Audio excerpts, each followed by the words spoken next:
دارالسلام studio Lahore Pakistan سے قصص الانبیاء کا 7واں حصہ امن والا گھر، پیشکش محمد طارق شاہد۔ جب انسان اللہ کے احکام کو بجا لائے تو اس کے دل سے فقر و فاقے کا خوف نکل جاتا ہے اور اللہ اسے طرح طرح کے انعامات سے نوازتا ہے۔ انسان جب تک اللہ کے احکام کو بجا لاتا رہے گا تب تک اللہ کی نصرت اور اس کی تائید شامل حال رہے گی۔ چنانچہ جو ہی ہاجرہ علیہ السلام کو پتا چلا کہ انہیں تنہا چھوڑ جانا اللہ کے حکم کی بنا پر ہے تو فوراً یقین بھرے لہجے میں بولی، تب اللہ ہمیں ضائع نہیں کرے گا، یہ کہہ کر وہ اپنے شیر خوار بچے کی طرف پلٹ گئیں۔ خوراک اور پانی چند دن میں ختم ہو گئے، پانی کا ایک قطرہ پاس نہ رہا۔ اب پانی کی تلاش شروع کی، لیکن اپنے لیے تو درکنار، ماں کو بیٹے کے لیے بھی پانی نہ ملا نہ خوراک۔ اب بچہ لگا بھوک سے بلکنے، خوراک نہ ملنے کی وجہ سے ماں کا دودھ بھی خشک ہو گیا تھا۔ عورت کتنی بھی باحوصلہ ہو اپنے بچے کو بھوک سے بلکتے نہیں دیکھ سکتی۔ اب انہوں نے بچے کو وہیں چھوڑا اور تیزی سے قریبی پہاڑی صفا کی طرف لپکی۔ اوپر چڑھ کر ادھر ادھر نظر دوڑائی کہ شاید کسی طرف پانی یا خوراک نظر آ جائے یا کسی انسان کی جھلک نظر آ جائے۔ جب کچھ نظر نہ آیا تو نشیب کی طرف چلی، ساتھ میں بچے کی طرف بھی دیکھتی جاتی تھی۔ نشیب میں پہنچی تو بچہ نظروں سے اوجھل ہو گیا۔ اس پر اور بے چین ہوئی اور بلندی کی طرف دوڑی۔ اس طرح مروہ پہاڑی پر چڑھ گئیں۔ وہاں بھی چاروں طرف نگاہ دوڑائی لیکن کچھ نظر نہ آیا۔ خیال آیا کہ پھر کوشش کرنی چاہیے۔ اس خیال سے مروہ پہاڑی سے اتری اور صفا کی طرف چل دی۔ درمیان میں نشیب کی وجہ سے بچہ نظر نہ آیا تو دوڑنے لگی۔ اس طرح پھر صفا پر چڑھ گئیں۔ اللہ اکبر! ایک تو عورت ذات کمزور، پھر بھوک پیاس سے نڈھال، اس پر کس قدر سعی اور کوشش میں مصروف، وہ بھی اپنے بچے کے لیے۔ بہرحال بار بار کوشش کے خیال سے انہوں نے صفا اور مروہ پہاڑیوں کے درمیان 7 چکر لگائے۔ یہی وجہ ہے مسلمان عازمین حج صفا و مروہ کے درمیان سعی کرتے ہیں تاکہ اس واقعے کی یاد تازہ ہو جائے۔ جب وہ آخری مرتبہ مروہ پر پہنچی تو انہوں نے ایک آواز سنی۔ یہ آواز اسماعیل علیہ السلام کے قریب سے آئی تھی۔ انہوں نے پوری توجہ سے آواز کو سننے کی کوشش کی اور جلدی سے اسماعیل کے قریب پہنچی۔ کیا دیکھتی ہیں؟ اسماعیل کے قدموں کے نیچے سے پانی پھوٹ رہا ہے، کیونکہ جبریل علیہ السلام کو اللہ نے اس صابرہ خاتون کی مدد کے لیے بھیجا تھا۔ انہوں نے زمزم والی جگہ پر اپنا پر مارا تو اسماعیل کے قدموں کے پاس سے ایک عظیم چشمہ رحمت نمودار ہوا۔ مستقبل کے پیغمبر کے قدموں کے نیچے سے اللہ نے جبریل فرشتے کے ذریعے زمین پھاڑ کر پانی نکال دیا۔ یہی آب زمزم کا آغاز تھا۔ ہاجرہ علیہ السلام پانی کو آنکھیں پھاڑ پھاڑ کر حیرت سے دیکھ رہی تھی۔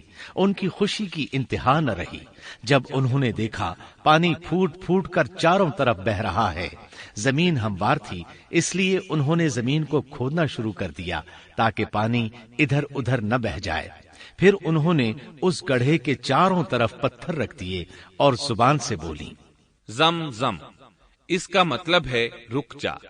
نبی اکرم صلی اللہ علیہ وسلم کا فرمان ہے، رحم اللہ اسماعیل لولا انها عجلت لكانت زمزم عینا معینا۔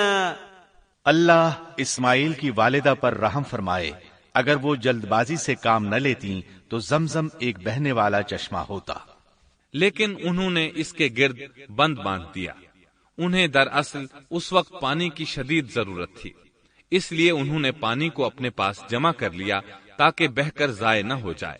انہوں نے اسماعیل کو پانی پلایا، خود بھی خوب پیا، اور یہ اللہ تعالی کی طرف سے ان کی مہمان نوازی تھی۔ وہاں کوئی اور انسان نہیں تھا، نہ کھانے کی کوئی چیز تھی، بس یہی آب زمزم ان کے لیے کھانے اور پینے کا کام دے رہا تھا۔ اب چونکہ زمزم ایک چشمہ بن گیا تھا اس لیے پرندے بھی آنے لگے۔ انہی دنوں عرب کے قبیلوں میں سے ایک قبیلہ بنو جرہم یمن کو خیر باد کہہ کر اس طرف آ رہا تھا۔ یمن میں ایک بہت بڑا ڈیم تھا۔ پہاڑوں کے درمیان انہوں نے پانی کو روک کر ایک بہت بڑا بند قائم کر رکھا تھا۔ اس سے پورا سال آسانی سے کھیتی باڑی کرتے تھے۔ اس ڈیم کی بدولت ان کا آب پاشی کا نظام بہت اچھا تھا۔ جب اس ڈیم کو اللہ تعالیٰ نے توڑا تو تمام لوگ وہاں سے منتشر ہو گئے اور جزیرہ عرب کے اطراف میں منتقل ہونے لگے۔ وہیں سے ہجرت کرنے والا ایک قبیلہ بنو جرہم تھا۔ یہ لوگ بنیادی طور پر عرب تھے۔ یہ قبیلہ سفر میں رہتا، جہاں کہیں پانی اور چراگاہ نظر آتے وہیں پڑاؤ ڈال دیتے۔ جب وہاں خوراک ختم ہو جاتی تو آگے سفر شروع کر دیتے۔ چونکہ وہ بہت بڑے تاجر تھے، اس بنا پر ان راستوں سے خوب واقف تھے۔ انہیں چشموں کا خوب علم تھا۔ ملک شام کی طرف بھی ان کی آمد و رفت تھی۔ یہ قبیلہ بنو جرہم مکہ کے قریب پہنچا تو فضا میں پرندوں کو منڈلاتے پایا۔ کہنے لگے ان پرندوں کی موجودگی میں ضرور کوئی راز ہے۔ اب انہوں نے اپنے کچھ آدمی اس طرف بھیجے۔ یہ لوگ جلد ہی چشمے تک پہنچ گئے۔ انہوں نے وہاں ایک عورت اور اس کے بچے کو پایا۔ پھر وہ لوگ ان کے پاس آئے، وہاں پڑاؤ ڈالنے کی اجازت مانگی۔ سیدہ ہاجرہ نے فرمایا، ٹھیک ہے، لیکن شرط یہ ہے کہ تمہیں اجرت ادا کرنا ہوگی۔ ان کے لیے یہ سستا سودا تھا۔ ان کے پورے قبیلے کو سامان زندگی مل رہا تھا، جبکہ صرف ایک عورت اور اس کے بیٹے کی ذمہ داری ان پر عائد ہو رہی تھی۔ انہوں نے فوراً حامی بھر لی اور وہاں رہائش اختیار کر لی۔ اس طرح یہ لوگ سیدہ ہاجرہ علیہ السلام کی معیشت کا ذریعہ بن گئے، اور اس طرح سیدنا اسماعیل علیہ السلام بنو جرہم میں پرورش پاتے رہے۔ انہوں نے ان لوگوں سے عربی سیکھ لی اور ان سے بھی زیادہ عربی دان بن گئے۔ فصاحت اور بلاغت سے عربی میں بات چیت کرنے لگے۔ پھر ان کی اس قبیلے میں شادی ہو گئی۔ ان کی اولاد سے عرب قوم کا آغاز ہوا۔ انہی میں سے سرور کائنات محمد صلی اللہ علیہ وسلم کی ولادت باسعادت ہوئی۔ بنو جرہم کی آمد اور آبادی ابراہیم علیہ السلام کی دعا کا نتیجہ تھی۔ جب انہوں نے اپنی بیوی اور بچے یعنی 2 کمزور انسانوں کو اس ویران جگہ چھوڑا تھا تو یہ دعا مانگی تھی، ربنا انی اسکنت من ذریتی بواد غیر ذی زرع عند بیتک المحرم۔ اے ہمارے پروردگار، میں نے اپنی کچھ اولاد اس بے آباد جنگل میں تیرے حرمت والے گھر کے پاس بسائی ہے۔ یہاں یہ سوال پیدا ہوتا ہے کہ کیا اس وقت بیت اللہ کی تعمیر ہو چکی تھی؟ درست بات یہ ہے کہ اس وقت خانہ کعبہ کی تعمیر نہیں ہوئی تھی۔ پھر سوال پیدا ہوتا ہے کہ کیا ابراہیم علیہ السلام کے زمانے سے پہلے اس کی تعمیر ہو چکی تھی یا صرف جگہ ہی معروف تھی؟ اس بارے میں 2 طرح کی روایات ہیں۔ بعض میں آتا ہے کہ صرف اس کی جگہ معروف تھی، اور بعض میں ہے کہ ابراہیم علیہ السلام سے پہلے شیس علیہ السلام نے اس کو تعمیر کیا تھا، اور وہ گردش ایام کے ساتھ ساتھ منہدم ہو کر ختم ہو گیا۔ لیکن بہرحال اس کی جگہ معلوم تھی اور وہی پہلا گھر تھا، جیسا کہ اللہ نے خبر دی ہے۔ ان اول بیت وضع للناس للذی ببکۃ مبارکا وہدی للعالمین۔ اللہ تعالیٰ نے پہلا گھر جو لوگوں کے لیے مقرر کیا تھا وہی ہے جو مکہ میں ہے، اور وہ پوری دنیا کے لیے برکت اور ہدایت والا ہے۔ ابراہیم علیہ السلام نے اللہ تعالیٰ سے یہ دعا مانگی تھی، ربنا انی اسکنت من ذریتی بواد غیر ذی زرع عند بیتک المحرم ربنا لیقیموا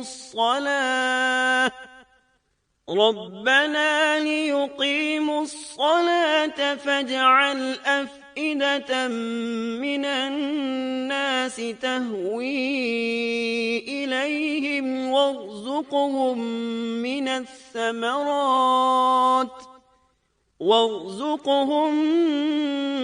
الثمرات لعلهم يشكرون۔ اے ہمارے پروردگار، میں نے اپنی کچھ اولاد اس بے کھیتی کے جنگل میں تیرے حرمت والے گھر کے پاس بسائی ہے۔ اے ہمارے پروردگار، یہ اس لیے کہ وہ نماز قائم کریں، پس تو کچھ لوگوں کے دلوں کو ان کی طرف مائل کر دے اور انہیں پھلوں کی روزیاں عطا فرما تاکہ یہ شکر گزاری کریں۔ دن گزرتے رہے اور اسماعیل علیہ السلام بنو جرہم کے ماحول میں عمر کی منزلیں طے کرتے رہے اور وہ ہوش سنبھالنے کے قریب ہو گئے۔ ابراہیم علیہ السلام ہر سال 1-2 بار اپنے گھرانے کی دیکھ بھال کے لیے چکر لگاتے تھے۔ جب اسماعیل علیہ السلام نے ہوش سنبھالا تو ایک بار پھر ایک عظیم آزمائش کا وقت آ گیا۔ ہوا یوں کہ ایک مرتبہ ابراہیم علیہ السلام مکہ تشریف لائے، ایک جگہ آرام کے لیے بیٹھے کہ نیند کی وادی میں پہنچ گئے۔ نیند میں انہوں نے خواب دیکھا کہ اپنے لخت جگر کو اپنے ہاتھ سے ذبح کر رہے ہیں، ساتھ ہی آنکھ کھل گئی۔ ابراہیم علیہ السلام جانتے تھے کہ انبیاء کرام کے خواب حقیقت ہوتے ہیں، اللہ کی طرف سے وحی ہوتے ہیں، اور شیطان کسی صورت ان کے خواب میں نہیں آ سکتا، لہذا انہوں نے اس خواب کے مطابق عمل کرنے کا پختہ ارادہ کر لیا، کسی قسم کی پریشانی کا شکار نہ ہوئے۔ اللہ رب العزت نے اس عظیم اور تعجب خیز واقعے کا قرآن مجید میں ذکر کرتے ہوئے فرمایا، وقال إني ذاهب إلى ربي سيهدين رب هب لي من الصالحين فبشرناه بغلام حليم فلما بلغ معه السعي قال يا بني إني أرى في المنام أني أذبحك فانظر ماذا ترى۔ اور ابراہیم نے کہا، میں تو ہجرت کر کے اپنے پروردگار کی طرف جانے والا ہوں، وہ ضرور میری رہنمائی کرے گا۔ اے میرے رب، مجھے نیک بخت اولاد عطا فرما۔ تو ہم نے ایک بردبار بچے کی بشارت دی۔ پھر جب بچہ اتنی عمر کو پہنچا کہ اس کے ساتھ چلنے پھرنے لگا تو ابراہیم نے کہا، میرے پیارے بیٹے، میں نے خواب دیکھا ہے کہ میں تجھے ذبح کر رہا ہوں، اب تو بتا تیری کیا رائے ہے۔ یہاں سوال پیدا ہوتا ہے کہ ابراہیم علیہ السلام نے اسماعیل علیہ السلام سے مشورہ کیوں لیا؟ وہ چاہتے تو اسماعیل کو سوتے میں ذبح کر دیتے، اس طرح اللہ کا حکم بجا لاتے۔ وہ بیٹے کے پاس کیوں گئے اور ان سے مشورہ کیوں لیا؟ جی ہاں، یہ مسئلہ یاد رکھنے کے قابل ہے کہ ہر مسلمان پر لازم ہے کہ وہ اپنے دوسرے مسلمان بھائی کو اجر و ثواب میں شامل کرنے کی کوشش کرے۔ ابراہیم علیہ السلام نے بیٹے کو ثواب میں شامل کرنے کے لیے انہیں اللہ کے حکم سے آگاہ کیا، یہ نہ چاہا کہ میں اکیلا ہی اجر لیتا رہوں، بلکہ دوسرے کی خیر خواہی کو پیش نظر رکھا۔ والدین کے لیے آپ کے اس انداز میں نصیحت موجود ہے، یہ کہ اولاد کو ثواب کے مواقع فراہم کریں، ان کی صحیح تربیت کریں، اگر صدقہ کرنے کا موقع ملے تو بچوں کے ذریعے صدقہ کرائیں تاکہ انہیں بھی اللہ کے راستے میں خرچ کرنے کی عادت پڑے۔ جب کسی دینی مجلس میں بیٹھنے کا موقع ملے تو اپنی اولاد کو بھی ساتھ لے کر جائیں۔